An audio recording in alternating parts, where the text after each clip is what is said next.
Profesör Doktor Mustafa Özateş ben. Kesitsel görüntüleme dediğimiz MR ve BT konusunda uzmanım. Çocuk radyolojisi yan dal uzmanıyım. İstanbul'da ilk defa devlet hastanesinde kansız, katetersiz BT anjiyografi yapan hocayım. Benim radyolojide 34. yılım bu sene. Gururla söylüyorum. Meslek hayatımız Anadolu'nun değişik iki ilinde ve İstanbul'da geçti. Yurt dışı tecrübelerimiz oldu. Amerika'da zamanının ilk teknolojisi olarak MR cihazlarını, onu kullanmayı, onu raporlamayı öğrendik. Radyoloji genel anlamıyla görüntüleme demek. Görüntüleme de birçok hastalığın teşhisinin esası. Birçok hastalığın teşhisinin esası olan merkezde bulunuyoruz biz. Yani dahiliye hastasına da biz hizmet veriyoruz. Beyin cerrahi hastasına da, kadın doğum hastasına da, çocuk hastaya da biz hizmet veriyoruz. Sadece görüntüleme değil, yeni gelişen teknolojilerle artık girişimsel radyolojik işlemler de yapıyoruz. Ne demek bu? İğneyle, kateterle, böyle vücuda daha az zarar veren yöntemleri kullanarak, ameliyattan kurtararak beyindeki bazı baloncuk dediğimiz hastalıkları tedavi ediyoruz. Karaciğerdeki kitleleri tedavi edebiliyoruz. Ya da akciğerden biyopsi alabiliyoruz. Ya da tıkalı bir damarı, şeker hastalığı nedeniyle tıkanmış bir bacak damarını açabiliyoruz. Ya da bir varisi ameliyatsız tedavi edebiliyoruz. Bunun gibi birçok konuda hastalarımızı büyük risklerden ve büyük ameliyatlardan kurtarmış oluyoruz. Çok güzel bir hususa parmak bastınız efendim. 3 ana esas var. İyi bir görüntülemede, doğru bir teşhiste ve kesin bir tedavide 3 ana esas var. Birincisi yeni ve yüksek teknoloji cihazların kullanılması. Bakın 2 tane şey söyledim. Hem yeni olacak hem yüksek teknoloji cihazı olacak. Bunları kullanan merkezleri bunları kullanan merkezlerin tercih edilmesini tavsiye ediyoruz. Teknoloji çok hızlı bir şekilde, baş dondurucu bir hızla gelişip duruyor. Her gün yeni kolaylıklar ekleniyor, yeni bilgiler ekleniyor.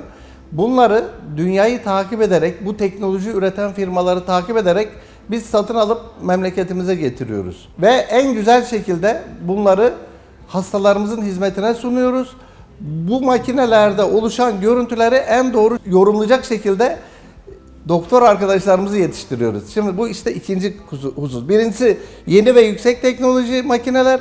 İkincisi bu görüntüleri doğru yorumlayacak gerekli bilgiye, donanıma ve tecrübeye sahip hocalar. Tıpta konsültasyon diyoruz biz buna. Danışmanlık Türkçesi belki.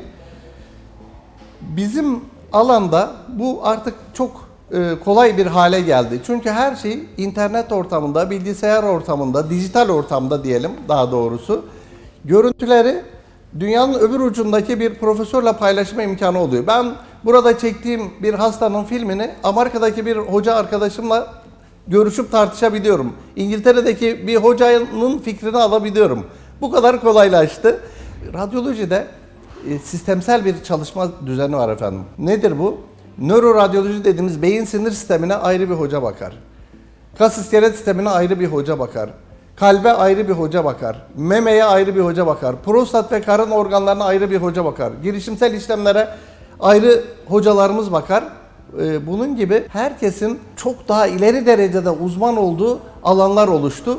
İşte bunu en iyi bilen insanlar, belki rutin vakalarda değil ama komplike, herkesin işin içinden çıkamadığı, herkesin tecrübesinin yetemeyeceği durumlarda bu hocalara ihtiyacımız var. İşte biz onlarla konsültasyon yaparak, onlara danışarak, onların da fikrini alarak kendi alanlarının en zirve hocalarının fikrine göre kendi düşüncemizi birleştirip raporlarımızı yazıyoruz. Bu da en doğru teşhisi sağlıyor hastalarımız için. Kanıta dayalı tıp diye bir konsept çıktı şimdi. Nedir kanıt? İşte film. Filmsiz ameliyata almaz klinisyen hekimimiz. Niye? Onun kanıtlanması lazım. Hastanın ağrısı var da bu ağrı tümörden mi yoksa bir kas spazmından mı? Onu filmle kanıtlamak ister. Ona göre ameliyat kararı verir hekimimiz. Ve biz de bu filmi çekip yorumlarız. Hekime deriz ki kardeşim bak burada şu hastalığı ben düşünüyorum. Lütfen buna göre bundan sonraki tetkik ve tedavilerinize devam edin diye fikrimizi belirtiriz ona. Dolayısıyla hastaya en yararlı olacak yolu, yöntemi klinisyen hekimimizle beraber seçmiş oluruz. Üçüncü, bu işte bizim en böyle sıkıntı yaşadığımız alan radyoloji departmanlarının mimarisi. Şimdi radyolojide iyi bir iş akışının sağlanması, insan odaklı hastaya bir hizmetin sunulabilmesi için inşaat aşamasında bazı düzenlemelerin yapılması gerekir. Bu belki çok basit gelebilir, çok hafif bir şeymiş gibi düşünülebilir ama hasta olup da bize gelen insanların ya da bizim çalıştığımız arkadaşlarımızın yaşadığı çok büyük sıkıntılar şeklinde karşımıza çıkabiliyor. Nedir mesela? Şimdi hanımefendi bu şekilde su içirip idrarını sıkıştırdığımız zaman bir de ultrasonla bastıra bastıra bakıyoruz. Ya bu kolay bir şey değil, zor bir şey. İşlem bitiyor.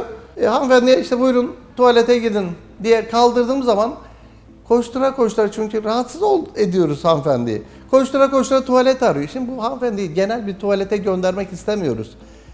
Üstü başı dağınık bir şekilde mahcup olmasın, mahremiyetine bir sıkıntı gelmesin istiyoruz. Ya da o tuvalete giderken onu gören diğer hastaların gözünde kötü bir görüntü oluşmasın istiyoruz. Bunun için ultrason odasının içerisindeki soyunma odasına bir tuvalet yapıp orada ihtiyacını hızlı bir şekilde görmesini ve üstünü başını düzelterek dışarı çıkmasını sağlayacak bir düzenleme yapıyoruz. Bazı tomografi çekimlerinde bağırsak tümörü düşündüğümüz hastalarda makattan ilaç veriyoruz. Bu ilaçlı çekimden sonra acilen tuvalete gidip onu boşaltma ihtiyacı hissediyor hastamız. Bunu da genel bir tuvalete göndermemiz, onun o önlüğüyle, mahrem yerleri görünme riskiyle birlikte genel tuvalete göndermemiz hasta için ve diğer misafirlerimiz, hastalarımız için hoş olmayacak bir görüntü arz edebiliyor. Bunun için tomografi odasının içerisine yine böyle ihtiyacını görecek bir tuvalet planlayıp oradaki ihtiyaçlarını gidermek. Bunlar hep inşaat aşamasında olacak şeyler. Bir diğer konu soyunma odası.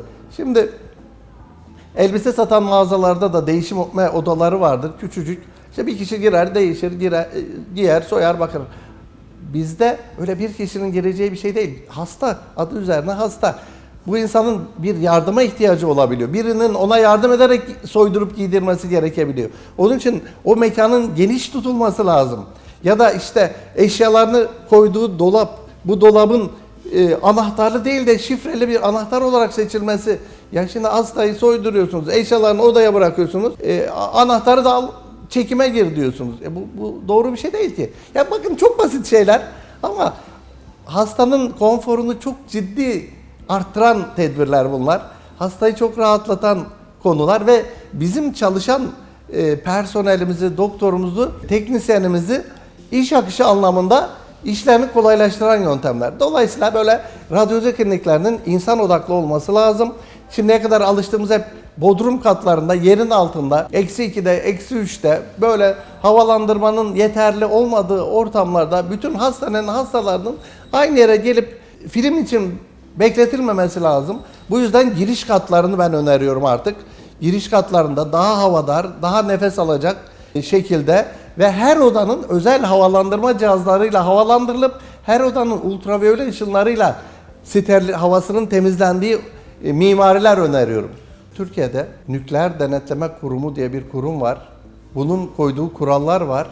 Radyoloji bölümleri o kurallar çerçevesinde inşa edilir ve Nükleer Denetleme Kurumu'nun gelip bizi denetlemesinden sonra biz çalışır hale gelebiliriz. Onların kuralları da nedir? Eğer X ışını varsa bir odada onun etrafı kurşun levhalarla kaplanır ki dışarıya herhangi bir zararlı etki olmasın. Hoş şöyle bir şey de var.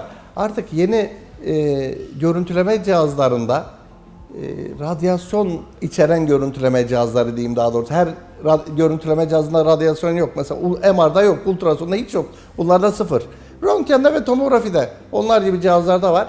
Bunların da dozları çok minimum düzeye düşürülmüş durumda. Deminki söylediğimi tekrar edecek olursam hem yüksek teknoloji hem yeni cihazlar demiştim. İşte yüksek teknoloji ve yeni cihazlarda yani neredeyse bir uçak yolculuğunda, uzun bir uçak yolculuğunda aldığınız radyasyon kadar radyasyonla kurtulabiliyorsunuz yani. Dolayısıyla radyasyondan da endişe etmesiz böyle güzel makinelerin olduğu merkezler seçilerek doğru teşhis ve tedavinizi sağlatabilirsiniz. Şimdi kalp işte ölüm oranı %40 dediniz. Kalp ve kanserden birlikte ölüm oranı dünyada %60-65'lerden bahsediliyor. Çok dehşet bir rakam. Dolayısıyla bir insan kolay yetişmiyor. Yani bir mühendis kolay yetişmiyor, bir öğretmen kolay yetişmiyor, bir iş adamı kolay yetişmiyor. Her mesleği buna dahil edebiliriz. Yani insan kolay yetişmiyor. Şimdi böyle zor yetişen bir varlığın, insanın ani bir kalp krizinden ya da sinsi bir kanserden ölmesi kabul edilemez. Edilmemesi lazım. Bunun için elimizde çok güzel tedbirler var.